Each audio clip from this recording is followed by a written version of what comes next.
Live from the Pro Copy Studio, in Perth, Western Australia, it's time for this week's Wine and Cheese. Hey, thank you for joining us for Wine and Cheese. How you been? I'm really good. This is our special Christmas edition. It is. Mark of made me Wine wear and this. Cheese. I made him wear it. I don't know why, really. It just seemed a good idea at the time. Yeah, well, we're lucky tonight to have our good friend here, George. Mr. George. Hey, good How to are be you, here. buddy? All right? I'm great. What have you been up to? Oh man, it's been busy. We moved house. That's something I didn't tell you guys. Wow. At the Cool. time I was on that mental health roadshow Yeah. to the mines. I was moving house as well. It's been full on. That's been full on. So you went up to your mental roadshow, as you call it. You went up to the mine sites Yeah. and did some good mental health stuff up there because the guys, there can be a lot of loneliness, a lot of isolation. Oh yeah, The lifestyle. it's not a natural way to work, to be Yeah. separated that far and have two worlds Yes. and trying to make them work. Relationships need connection, and when you're away for that long, it's hard to manage. Yeah, families, we've got a direct connection with my son who's got two kids and stuff like that. And Yeah. this year has been a massive year of change. Their work life has been pushed all over the place as it is. So you've got young kids actually confused as to what's going on. Dad's here for 2 weeks and then he's away for 2 weeks and then he's back for a week and he's away for 2 weeks. Their routine has been disrupted, but that plays out on the people that are working too. The men and women that are doing these kind of things are having to adapt. It's a stressful life bringing up a family as it is, and they've compounded with these extra issues as well. And there are things like they'll feel guilty for being away, so they end up spending a lot on their family, feeling like they're To obliged to compensate. lift their lifestyle. But then that ends up causing debt. It ends up causing attachment to a level of lifestyle that makes them feel trapped in that kind of work. And then they become trapped in it because they've got so much debt Yeah. that they've got to kind of accommodate. So they've got to go back to work there because you can't come back to Perth and earn the same money. No. It's very rarely available locally. So Yeah. they have to keep doing that work. So what It's a were the difficult biggest problems that you found out there?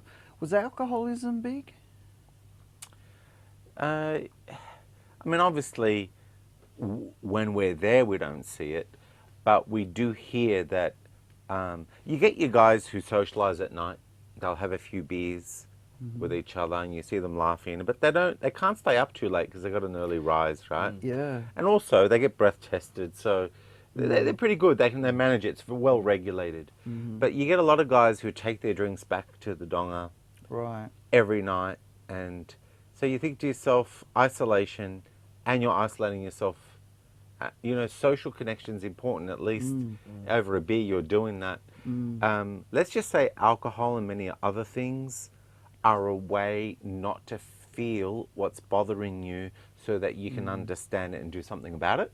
So it's a way to suppress your issues and leave them unaddressed. And we know that when you do that, you start to get grumpy, abrupt, things get to you easily, you overreact because you're neglecting yourself and you're neglecting your issues, and they're not getting better.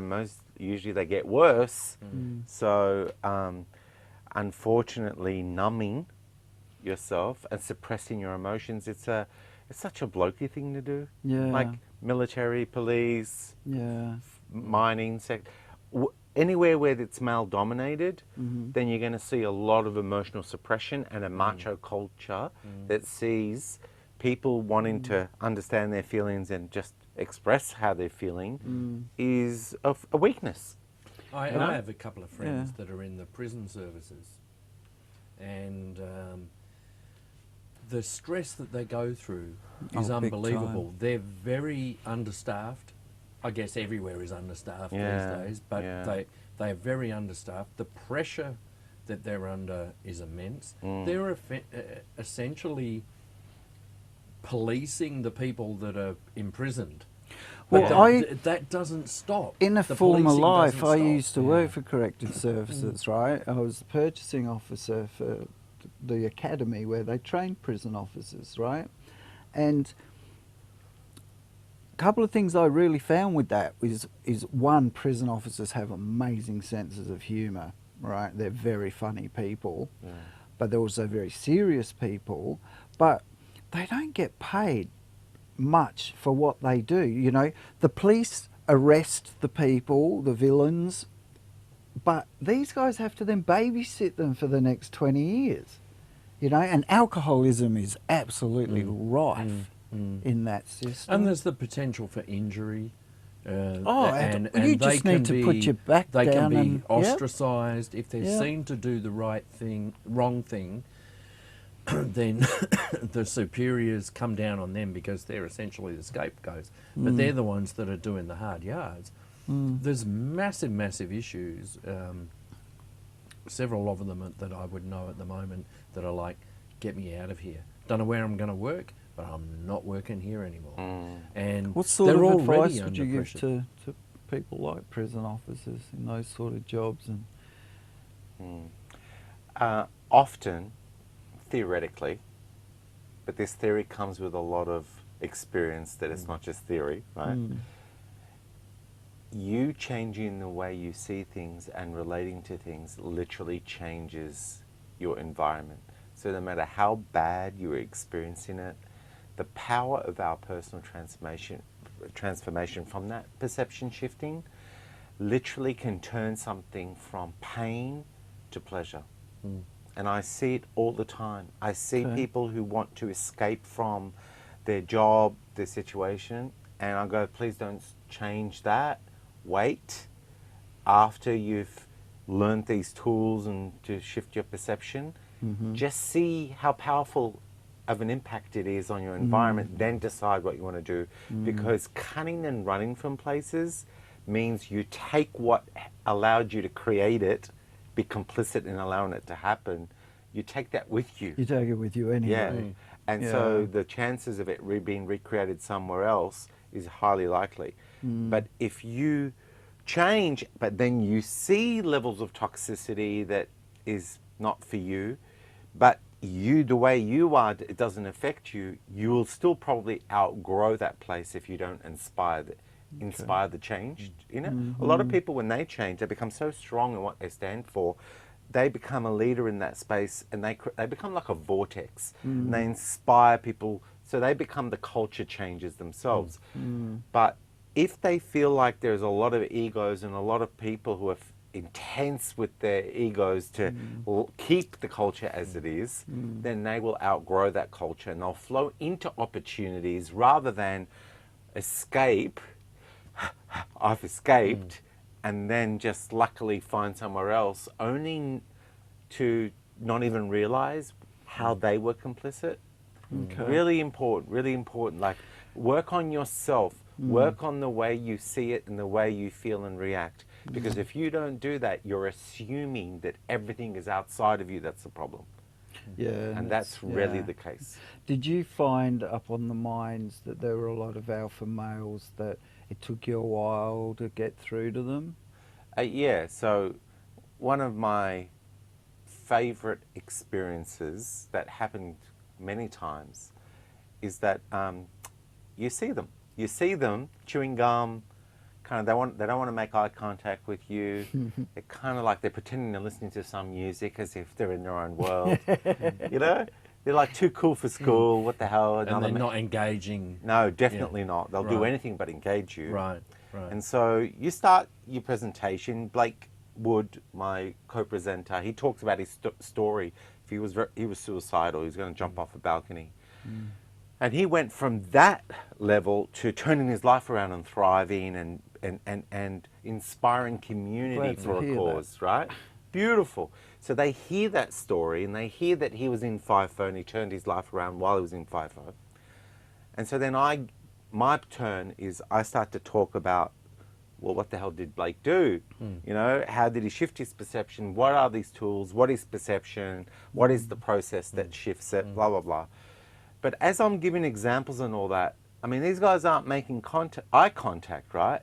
But you could see them. They're like, what the hell? That's interesting. Oh, I didn't know that. I didn't know the brain worked this way. Oh, what kittens keep hitting their head on horizontal bars because they were raised with vertical bars only, so that they never neurologically developed the ability to perceive. I mean, so I'm saying shit like this, right? And they go, what the hell? And it's like, holy cow, my brain makes physical objects disappear when I'm stressed, so I don't even see my car keys. Is that how powerful my brain is? It can con me out of a physical object that I need to drive somewhere. So by the time I finished, like, dropping a lot of truth bombs that stitched together for a real compelling case for how to shift your perception, these guys have changed. By then, they've just been drawn into it, and you know what? They're relieved. Because it's not another mental health talk that says, it's bad, you got to be there, you got to get there early. They hear it over and over, and they are already struggling with their own stuff, and they're resentful, and they're going, man, Where's the relevance? Where's the relevance, you know?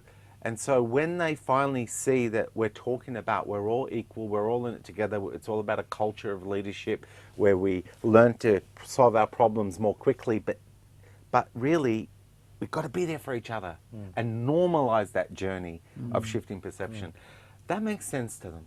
And they don't act like alpha males by the end of it. They're really connecting, and they're giving you that warm acknowledgement. And it's, to be honest, it's a highlight for me, because if we are helping those guys connect differently to what we're sharing so that they can see things differently in their everyday, it's incredibly encouraging to know what impact they'll have in that culture, because a lot of people look up to them. I mean, they're alpha males for a reason.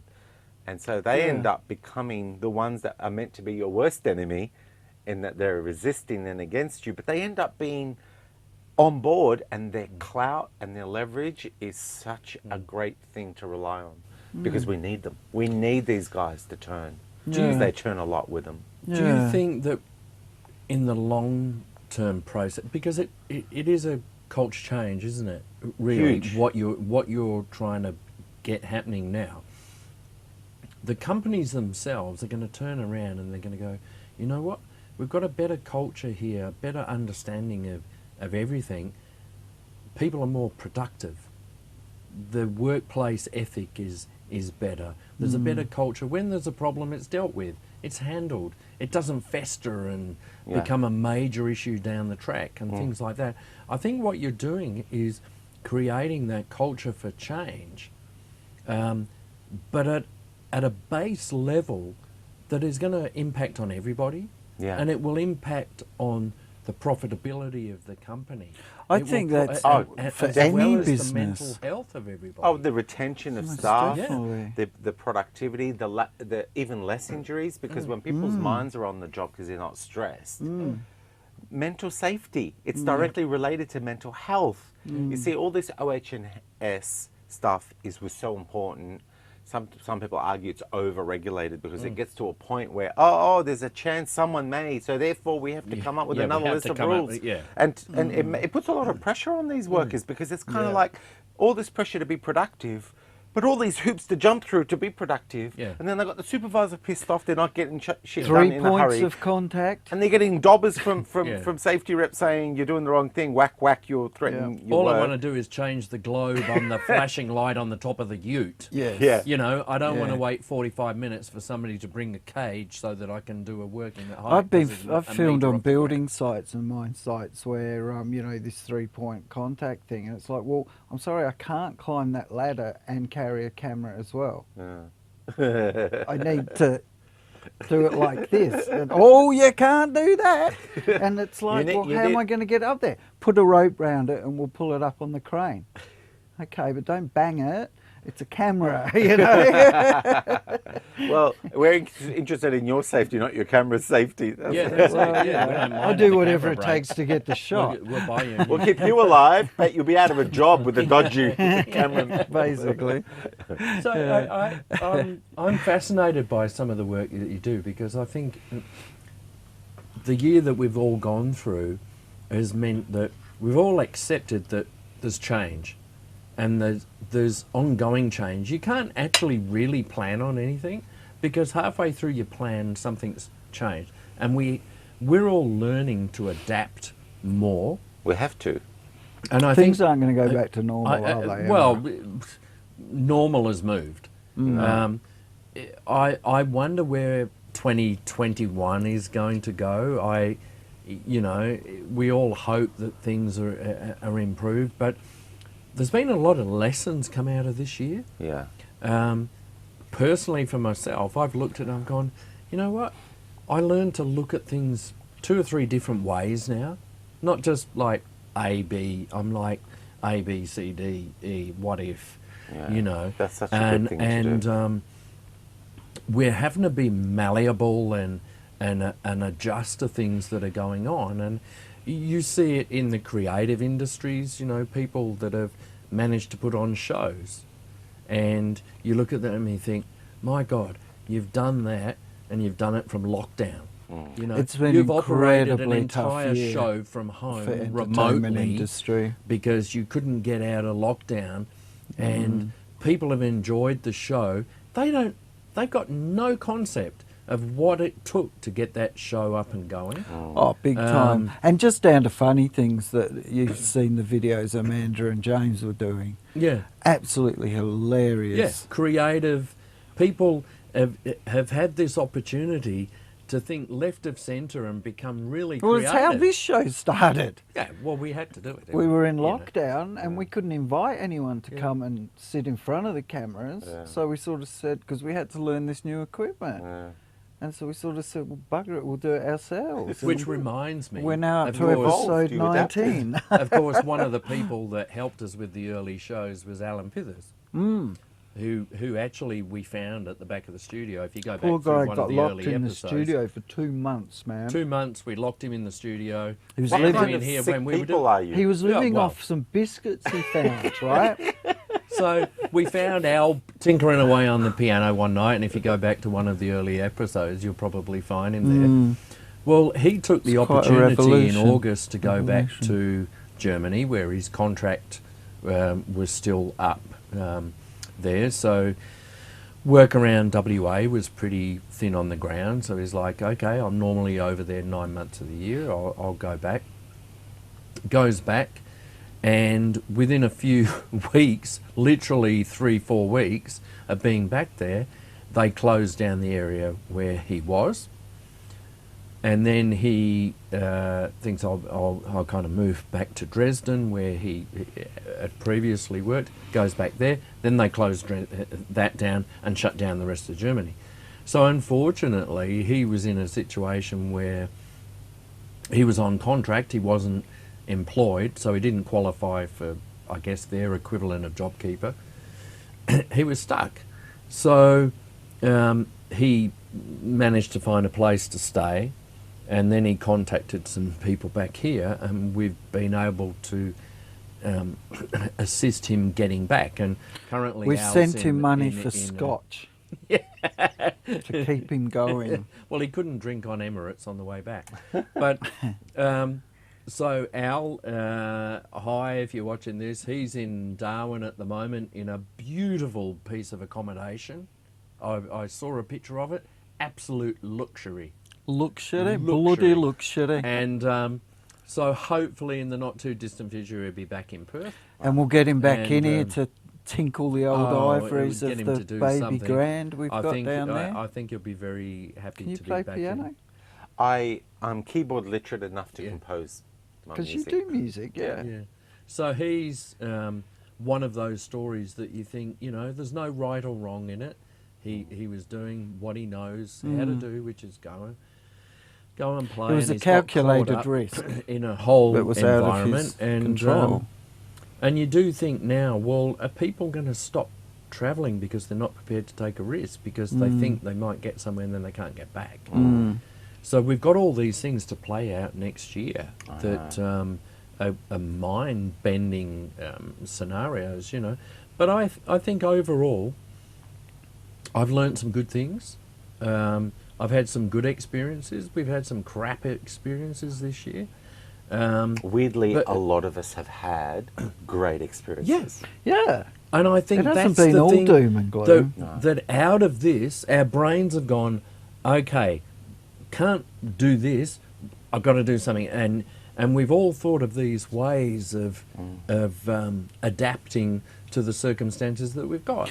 And I think that's been a great learning thing for pretty much everybody. I think though as well though we've been very lucky in West Australia that it's probably the first time in history that has actually been an advantage to being the world's most isolated city, because we've been able to lock the borders down with the rest of Australia. And what people overseas don't understand is that all of Australia's cities are on the coast and there's desert in the middle. Yeah, yeah. You know, people don't get that. They look at Australia and go, They oh think my it's all- God, it's it's all all- populated. Yeah, And it's no, not. It's not like America. Yeah. And so we've been very lucky that we isolated, we locked down, and we got through it in, 2 or 3 months, really, before things started getting back to Yeah. normal. Yeah.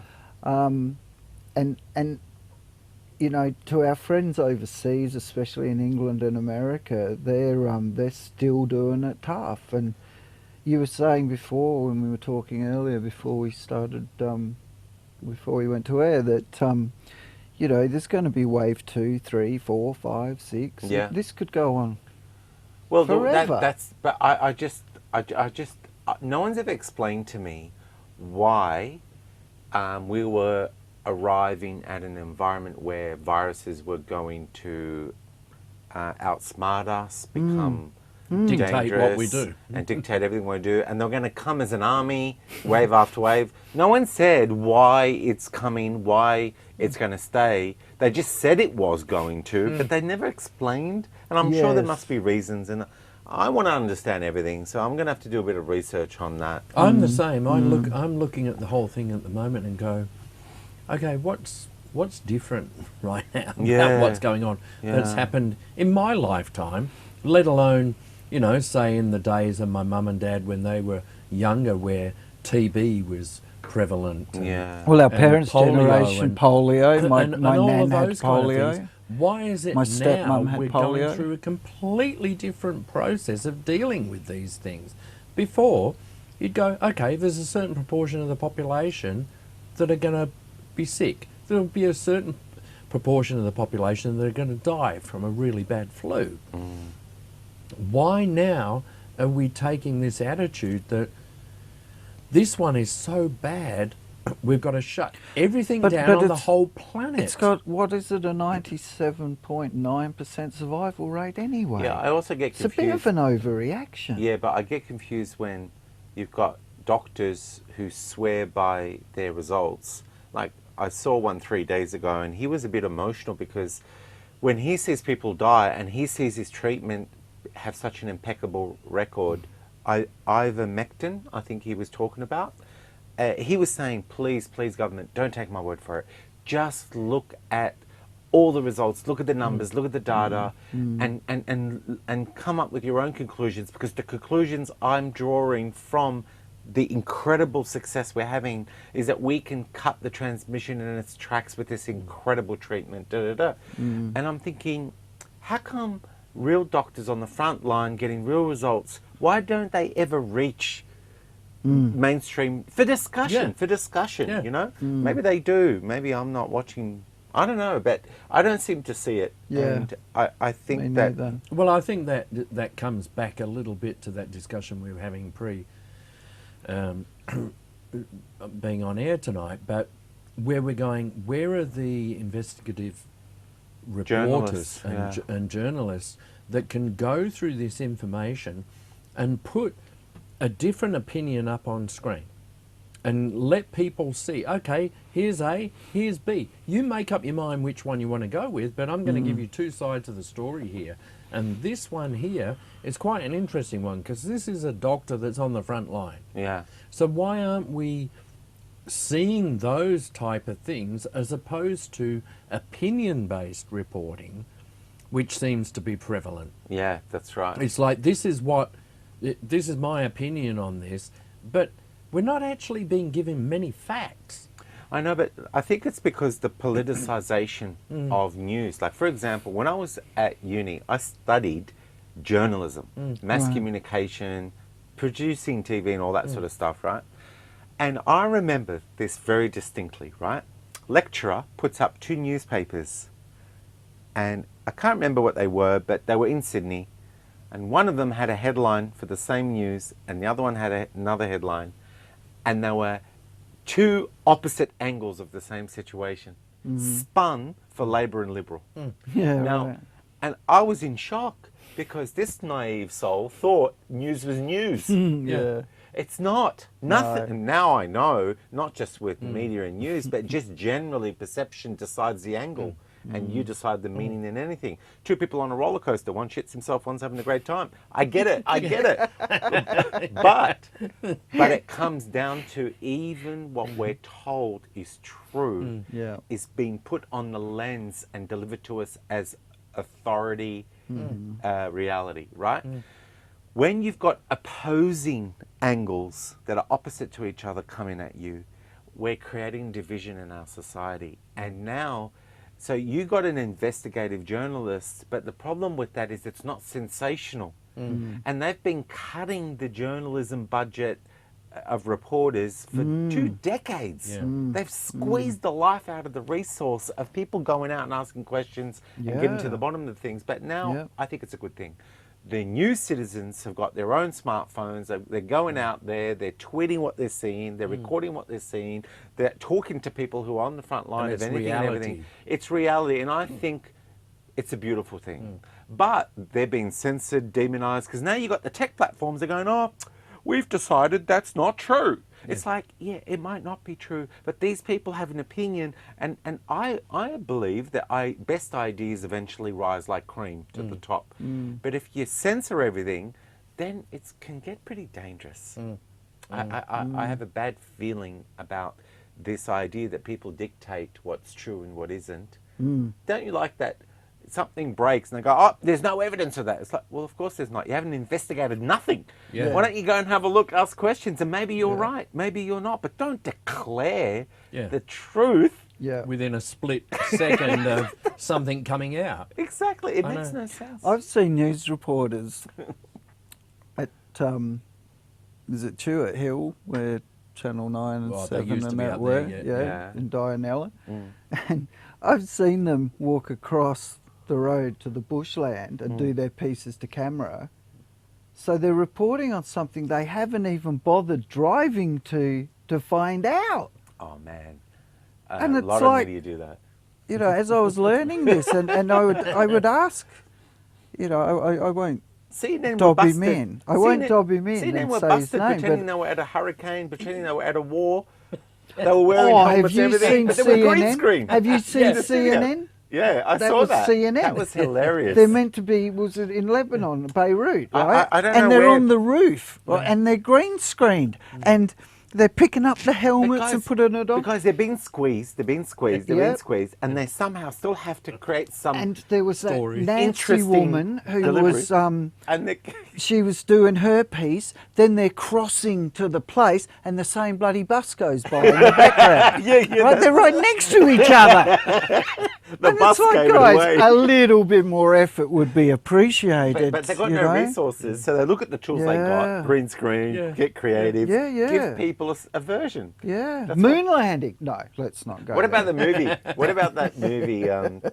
Was it The Truman no, Show? No, the Wag Wag the Dog. Wag the Dog. Yeah. That was so clever. If you Yeah. haven't seen Wag the Dog, watch it because it shows It's you hard that. to get hold of it sho- now, but yeah. Is it really? Yeah, yeah. Oh, interesting. Yeah, even Yeah. on DVD, it's Yeah. hard to find. But guys, remember off air, I said to you, I kept getting preoccupied with politics, trying to make sense of why aren't we consolidating both sides to the middle, you know?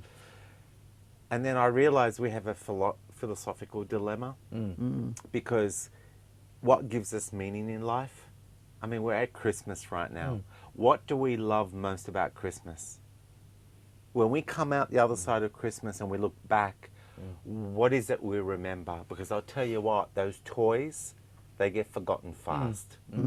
their fads. Even the Yeah. children, they drop them. All they want to do is they want to engage each other and play, Yeah. Yeah. and kids and attention. It's family and time. It's communication. connection, family, community. love, communication, sharing, laughing, right?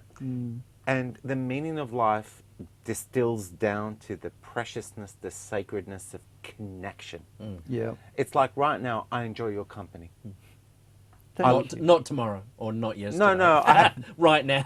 I gave you the accurate disclaimer. It's right now. That gives me the freedom to change my mind outside the now. Yeah. When he gets in the car and goes home, we'll go, fuck it. But you see what we just did?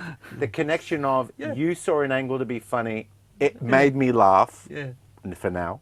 And then I retort, and then we're enjoying it. Yeah. Now that's connection. But what's happening right now is that the world is changing, and we are being invited to no longer believe that we can connect without permission. Yeah. And we'll be told when to connect, how long to connect, and where to connect. And how close we can Yeah, stand to connect. all of connection, the meaning of life that nourishes us through that beautiful value exchange. That creates. I'd go one step further, George. Yeah. I'd say right now we're being forced to disconnect. No, that's right. That's right. Now, Well, we've now- talked about this before. But it's just I'm a a hugger. And Yeah.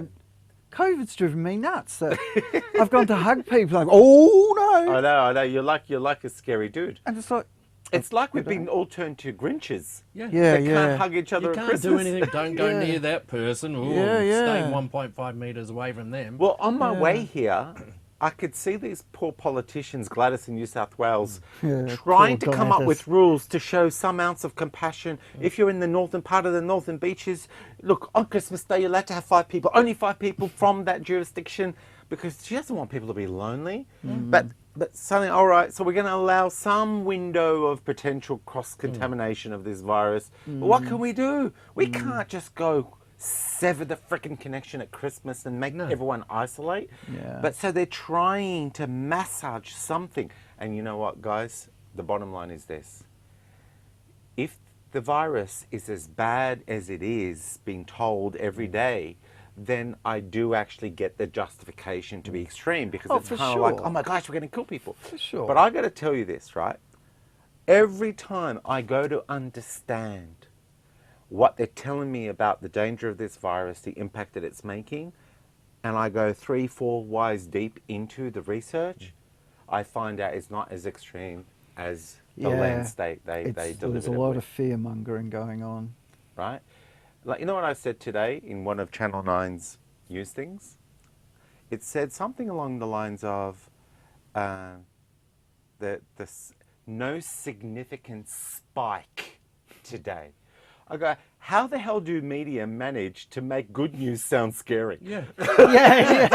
Yeah. Of course they will. They do. We haven't They're gone brilliant. to 15 from 8 Yeah. out of a population of 5 million. But how as well does a virus know that it won't attack you if you go to the supermarket, but if you go to a look. pub, watch out. Yeah, but let me It knows. Yeah, but let me play devil's advocate on that.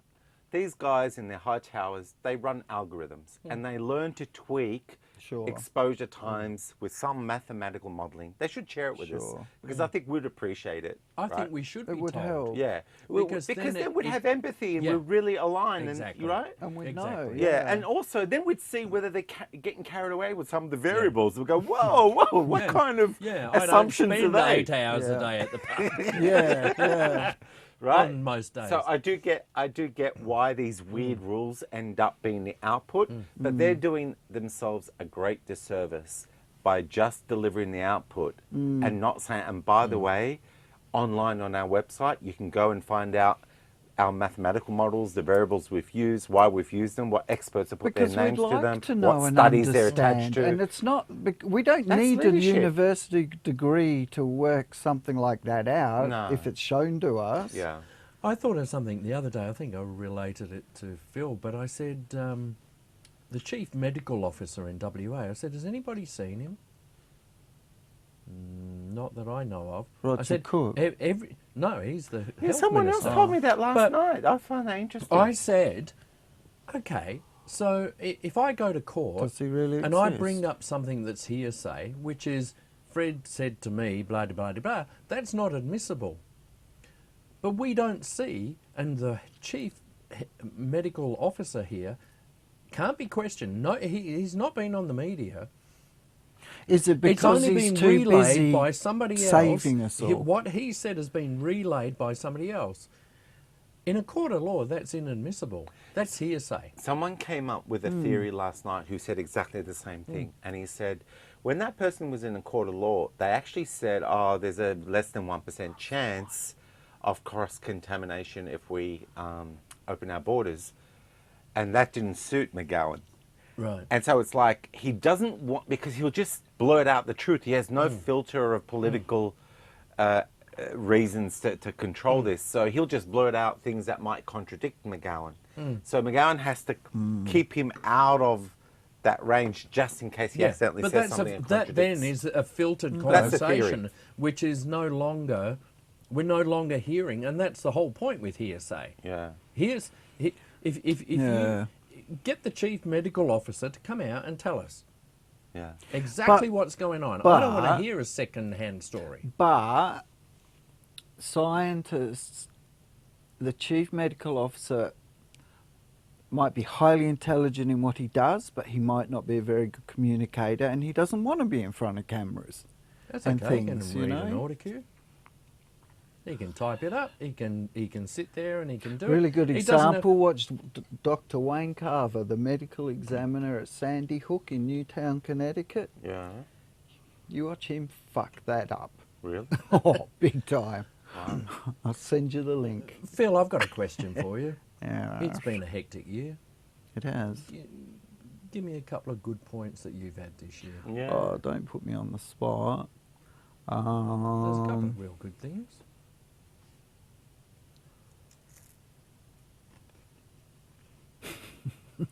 While You've he's cut, thinking, you've cut your smoking Mark. now. Oh, I don't smoke anymore. 80 days. He's done it, folks. 80 days, people. If you're applauding right now, I'm so proud of Phil. good on you, mate. He's been really good. It's a shame that he's taken up heroin, though. That's what my mum said. But no, he's done really well, folks, and I'm really proud. Oh, thanks, man. Mate, can you feel the love? Oh, yeah. Great. No, it's been a good year. We launched the Musos Club that Al Simpson, Gary Dunn, and some other friends of ours have put together. It's a social to, club for the music industry. If you're not aware of it, go up on Facebook and have a look. And there's a We're number of building it different slowly reasons but for it. surely. Yeah. There's a yeah. number of reasons for it. One is that we realise the sense of community, as we've discussed previously, is really, really important, particularly for some of the older musos and industry people as well, to feel that they are part of something still, part of something that they're valued, and in the future can mentor some of the younger The people younger in the people, industry. yeah. So that was Because kicked off, university won't teach up and coming musos of how to do things. How to, don't do that, don't do that, do this. Treat people this way, you'll go a lot better. University, Whopper can't teach that. No. So no, we had a great launch at the Inglewood Bowling Club earlier this month with a couple of hundred people down there. It was huge. And there'll be further news on that in the new year. Hopefully the profile will be back up and running. It would be shortly. great if we could get that going again. We've got a few people that we want to do, so We've got a there's been huge some list of people positive we want to stuff. do. There has been some positive stuff. Hmm. Apparently now, Phil, Mm. and you'll know this, I've been bestowed something rather special in the last day or so. and I happen to bring this in. I never know what the fuck he's going to say. So, I doubt you can actually Lord read Mark this, but Edward Whitehouse, I am officially a lord. a lord, Good Lord. courtesy Good of Lord. my good friend Philip of Strawn. He And owns 1 square foot of Scotland. It's part Yeah. of a conservation thing. Yeah. They'll plant a Yeah. tree. so officially, And it's real. It's a proper... All right, I'm not From- coming back on this show until you guys make me a lord. All right. I want my foot. All right. All right. so You can actually legally as well put that title in your name, even on your passport, because there's no land tax in Scotland, right? Can I get rid of the land tax here as well? no, No. apparently not. For that foot, until You the can buy Supreme- lordships for a in foot. England, but they're hundreds and hundreds of thousands of pounds. Wow. So only the elite do it. Yeah. But in Scotland, because there's no I didn't know land you tax, could buy can do it at all. I Oh, thought. yeah. Well, there you yeah. go. Yeah, So we've learnt earldoms, something today. Yes, Lord earldoms Mark, and we sure things have. like that are hereditary, but anyone can be a lord. Now that he's announced that we have to, from this line in the sand, it's Lord Mark. Lord Well, Mark. there you go. Better blame him. Oh, So no, so Lord that was. White. I should have thought about that gift. Yeah, to you this should. guy. You're in trouble now. You're going to change the credits. on Typical me. Oh, I'm going to have to change the credits. Bugger. Oh, bugger. So I mean, in all So seriousness, this time George, of year, yeah. yeah, this time of year gives us chance to reflect. Yeah. It gives us chance to look forward, and God help us. Let's hope that 2021 is a better year for everybody. But this time of year is a sense of joy for many people, but it's also a sense of stress for a lot of people. Yeah. And we're very conscious of that. And I think that Stop relating. we have to really, what I would ask is, how do people? Have you got some tips for people Yeah. that find this time of year stressful, not so much fun? Yeah. In fact, some people might hate this time of year Yeah. because something's happened at some stage in their life, and they don't find it a time to celebrate. Yeah. Are there some things that they can do to make this time a little bit better? Yeah. Because that's what we Besides heroin. Yeah. I think it's about what makes people not be open, jovial, and willing to connect. And one of the most popular things that I've noticed is that people feel like they haven't measured up, they've had a hard year, had setbacks, mistakes. Then they watch other people, they see them as gloating about their successes, and that puts them in a shadow. Now all they want to do is crawl up and disappear. They don't want to be amongst their family to be overshadowed like that and be reminded of... There's a lot of competition in Yeah, families. competition. It brings out the jealousy in us, the envy. And, we've often judged people for being jealous and envious. We've seen that as a horrible character trait of someone who's nasty, right? But the truth is, it's because they're struggling with their own insecurity. Yeah, totally. And rather than be offended by someone coming across as a little bit competitive and judgmental when you are trying to share something good in your life, tune in, feel that they're struggling, and stop taking it personally. Stop reacting and judging them and trying to push them down. They're already down.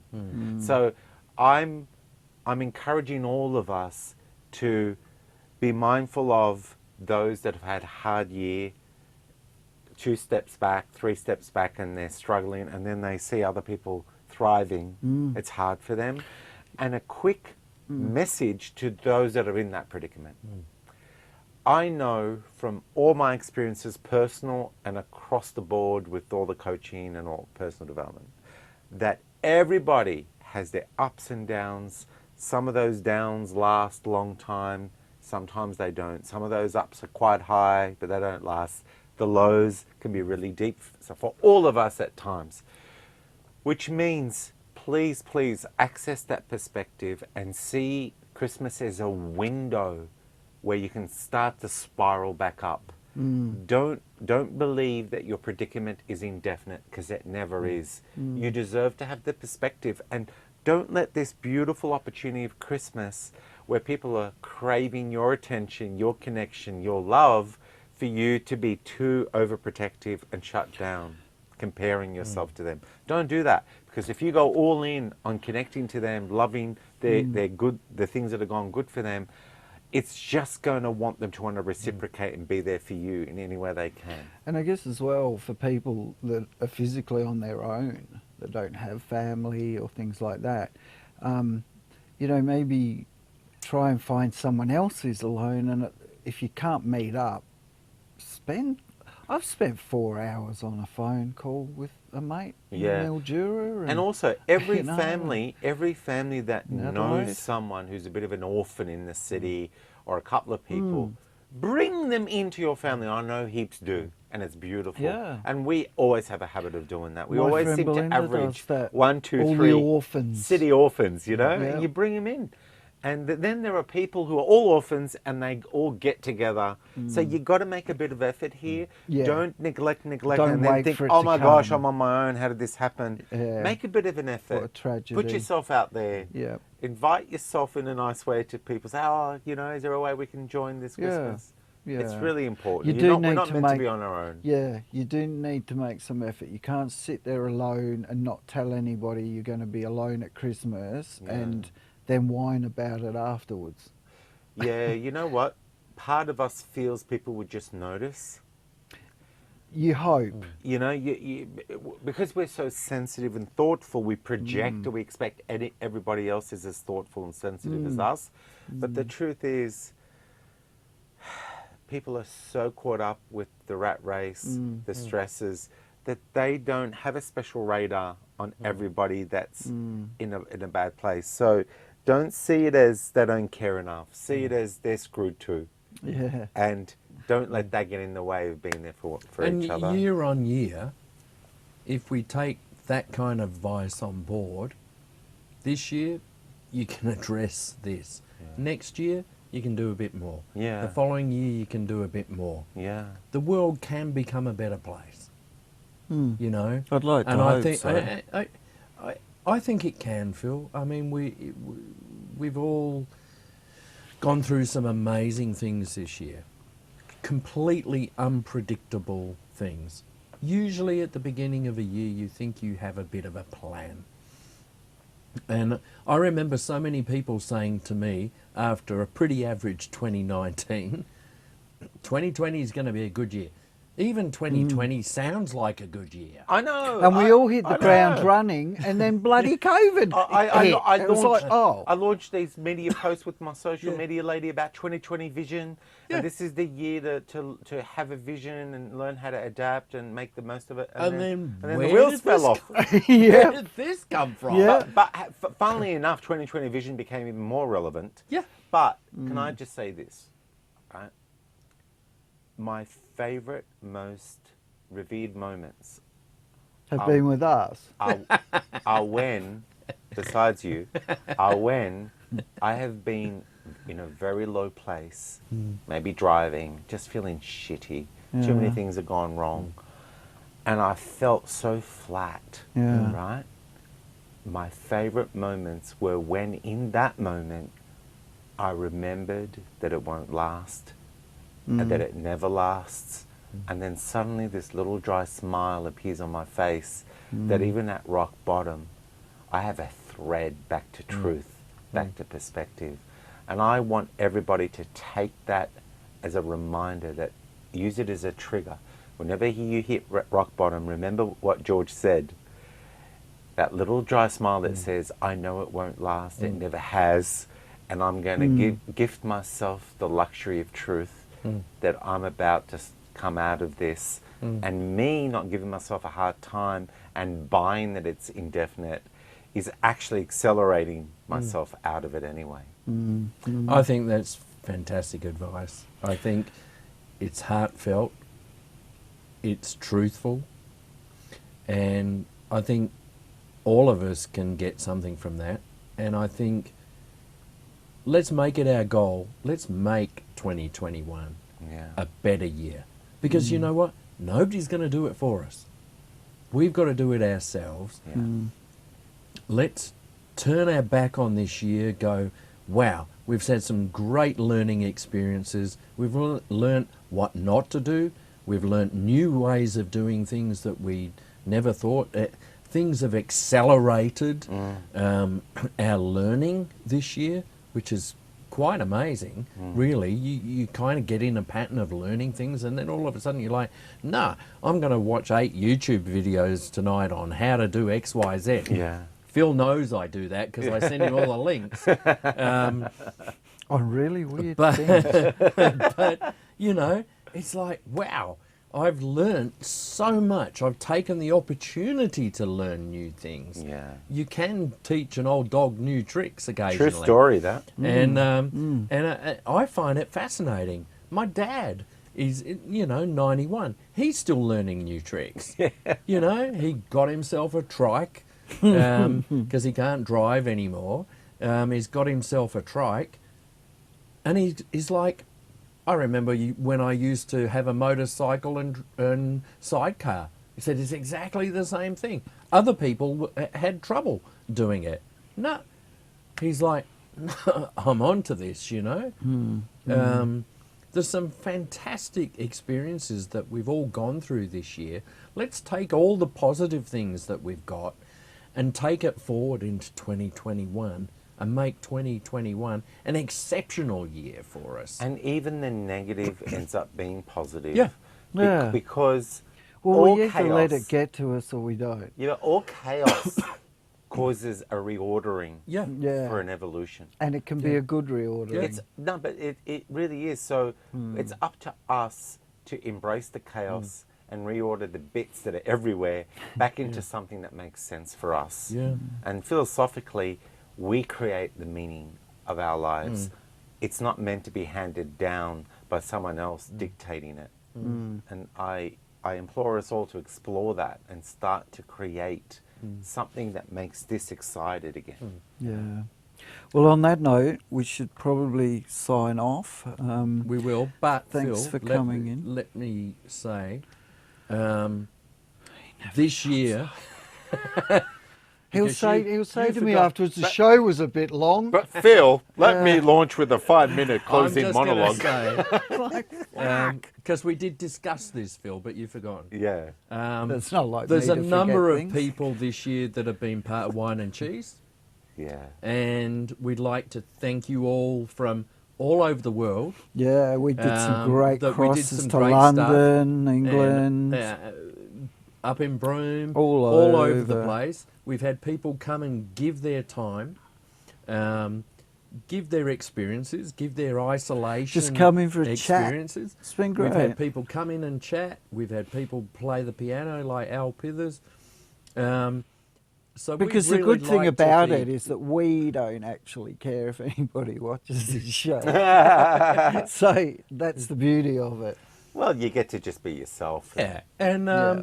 so I'd like to say And from I'm Phil sorry, and Mum, for myself swearing too much. that we've really enjoyed just sitting here, having a bit of chat, having a bit of wine and cheese, having some great guests like George, and And Jason, and Jason Jordan, Jason especially Jordan as well and- for and, the Jordan report. giving their time, Jim Rossiter. all sorts of people. We can't Yeah, name them we all. can't because name the- them all because yeah, then we'll forget one and yeah. it'll And that'll be your horrible. What's it's gone. let's deconstruct things. So we're going to wish you a The blue safe tack's and, gone off because he's been going for so long. We're going to wish you a safe and happy Christmas and Lord, an Mark. exciting 2021. We need a floor manager. So we're going to thank you again. We're going out with a song. I think actually it's Phil tap dancing. No, we haven't actually no? decided what song. I thought And George is Spot gonna has do been one. particularly good He has on been. this episode. And we might see you again in 2021. Probably. And remember, he's Lord Mark Edward Whitehouse. And your monologue was so long the Christmas decorations were slowly just collapsing. They're all The blue tack's petrified. So All we'll right, see you guys. again, folks. Bye for now. Thanks. See ya. Oh shit! I didn't press the record. We're gonna have to do it all again. I'm eating the last biscuit. That's good. Stuff here. Hate it when that happens. Thanks, mate.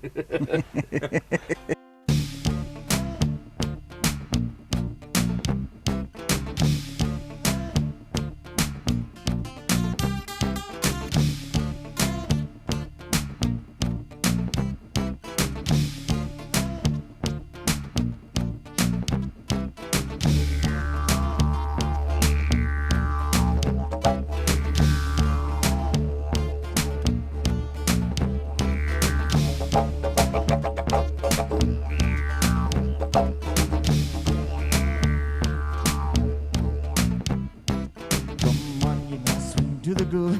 Shake the booty, let me see you move. Feel my bass has never felt so smooth. If you're broken, let the music soothe you. Shaking it out to the radio. Shaking the booty, LMFAO. Stiff as the butler, C3PO. That's okay, this ain't HBO. So, yeah, now she's gonna bring it up. Then she's gonna giving him a feel up. She's ended up a dancing in the nightclub. Yeah, now she's gonna bring it up. The late night dance in the nightclub. She's doing shots, doing thugs, doing drugs. Yeah, now she's gonna bring it up. The dancing gonna give it a feel up. She's ended up a dancing in the nightclub. Yeah, now she's gonna bring it up. The dancing gonna give it a feel up. She's ended up a dancing in the nightclub. You know she's at the top of this time, while I'm at the back of the line. Now this happened quick, hit rewind. Her hand will be in mine this time. So fool me once again, fool me twice. I need you to make me feel nice. Order Chinese fried rice, Colonel Sanders, girls and spices. Yeah, now she's gonna bring it up. Your late night dance in the nightclub. She's doing shots, doing thugs, doing drugs. Now she's gonna bring it up. You dancing, guy dance in the nightclub. She's doing shots and doing thugs and doing drugs. Yeah, now she's gonna bring it up. You dancing, gotta give him a feel up. She's ended up and dancing in the nightclub. Yeah, now she's gonna bring it up. You dancing, gotta give him a feel up. She's ended up and dancing in the nightclub.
Thank you, everyone. Cheers, guys.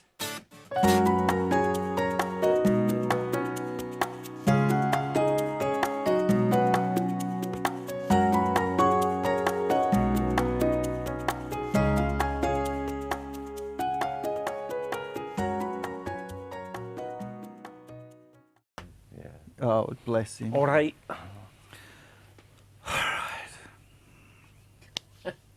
Stomach's in, boys.